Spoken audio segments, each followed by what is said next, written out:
Trump's bro-whispering could cost Democrats too many young men. That's according to the New York Times. Sure, bro-whispering is a weird way to put it. Sounds like a Barstool Sports ASMR channel. But it is revealing. It's meant to remind you of the horse whisperer or the dog whisperer, showing that they think of men as dumb animals and Trump as the guy who has learned our secret language. He's the orange Dr. Dolittle. But the sentiment of the headline is right. Trump's campaign is working with men, and Kamala and Tim have been trying really hard to catch up. Of course, they hate men, so it's all a little awkward, but now men get to feel what it's like to get clumsily pandered to. So what is the Harris campaign doing? Well, we've already talked about the Man Enough ad, which was really just an excuse to have history's grossest rap party orgy, but they're still going. They got Jennifer Garner to deliver this classic line. Is there anything sexier than a man who is like men for Kamala?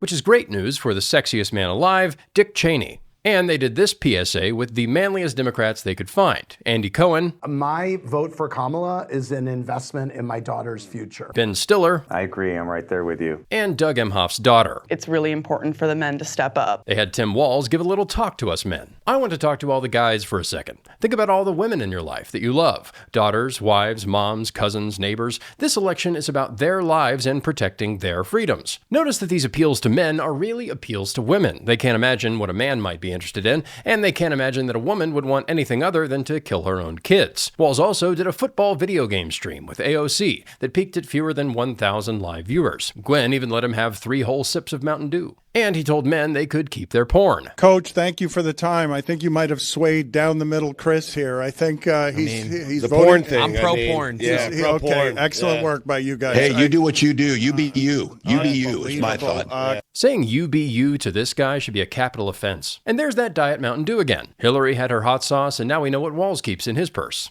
And they did a campaign ad with the same creepy pro-porn message. The argument is that men can keep their porn as long as women can keep their abortions. Notice, though, that while they're making explicit appeals to men, Trump isn't, but his approach is working. So, according to the New York Times, what is Trump doing? Well, a masterclass in bro-whispering, championing crypto, securing the endorsement of Dave Portnoy, the unapologetically offensive founder of Barstool Sports, and giving the UFC president Dana White, who embodies the alpha male archetype that appeals to many young men, a prime spot at the Republican National Convention.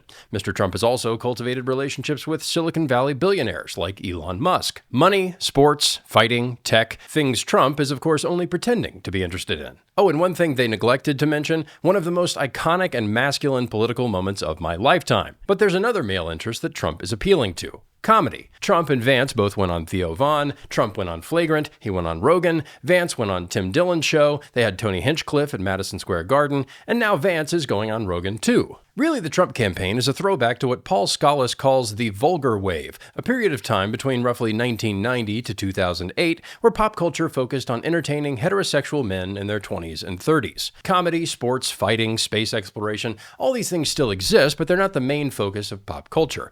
I wouldn't describe the vulgar wave as some kind of peak of American culture. Remember, this was the era of Jackass. But it's wild that we went from a time where pop culture was designed for young men to a time where young men were the big villains. And even during the vulgar wave, pop culture wasn't exclusive. It's not like women didn't watch TV or movies. But as official pop culture shifted, these things went to unofficial venues like YouTube and podcasts. Now Trump is showing up in these places and participating. It works because Trump likes this stuff. It gets him going. When Trump and Vance go on these shows, it just feels like a continuation. It's not a very special episode where the hosts pretend to be political analysts. Last year, Trump went on the UFC podcast with Matt Serra and Jim Norton, and they didn't talk politics at all. But the reason Harris has trouble with these things is that she doesn't like them, and she hates the people who do. The left call it bro whispering because they don't understand it, and when they try, they're really bad at it. It's not some secret. Trump is masculine, and men can recognize that. But a man being masculine isn't just appealing to men, it's also appealing to women, especially women whose hormones haven't been fried. Politics doesn't have to be a gender war, and turning it into one has been a disaster for both sexes.